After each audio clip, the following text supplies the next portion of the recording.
Hello and welcome to the Mass Tort Minute.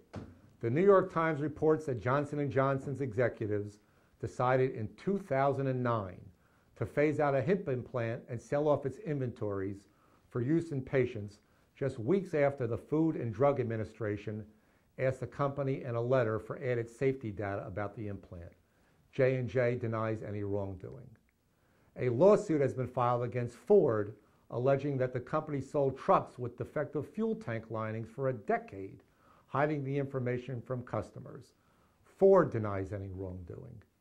An Arkansas judge fined Johnson & Johnson based upon the Medicare statute in that state and a subsidiary more than $1.1 billion for downplaying and concealing risks associated with the antipsychotic drug Risperdal, a ruling that could affect thousands of pending lawsuits over the drug. A Louisiana jury awarded $10 million in punitive damages to a man who says 7 years ago he was cleaning Exxon's offshore drilling pipes contaminated with radiation, which caused his prostate cancer.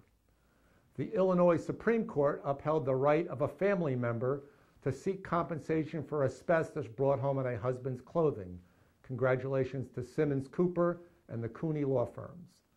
Pfizer Inc. isn't entitled to protection from asbestos claims related to its non-operating bankrupt entity, Quigley, according to a federal appeals court ruling.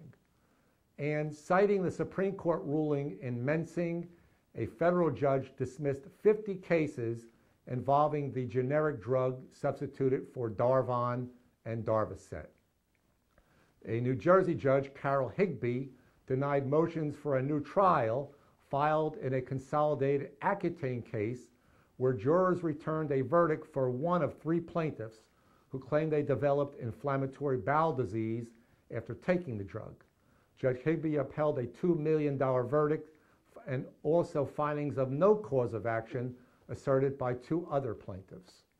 A federal court judge recently ruled that Merck can proceed with a lawsuit against the Kentucky Attorney General for violating its constitutional due process rights, oh brother, because the state struck a contingency fee agreement with 2 outside law firms to pursue a lawsuit against the drug manufacturer for consumer protection.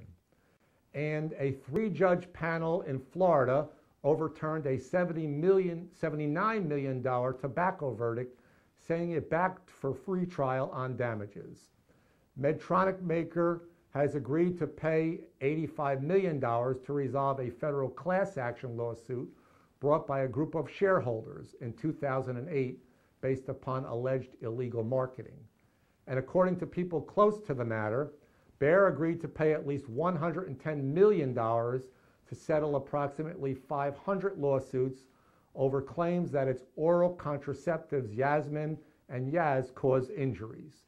And the federal government has agreed to pay around $1 billion to 41 Native American tribes to settle a lawsuit over the alleged mismanagement of tribal assets stored in trust accounts.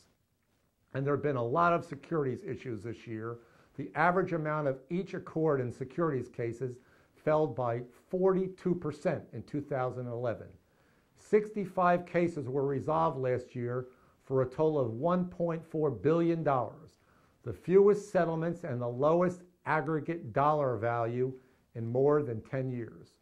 J.P. Morgan Chase reportedly settled allegations stemming from a Georgia whistleblower lawsuit. It charged service members hidden mortgages and refinance fees. Cost, we think, J.P. Morgan about $45 million. And House Republicans passed H.R. 5, which places caps on medical malpractice awards. Stiff opposition is anticipated in the Senate. I know that took more than a minute, but I hope it was helpful, and we'll see you in a couple of weeks.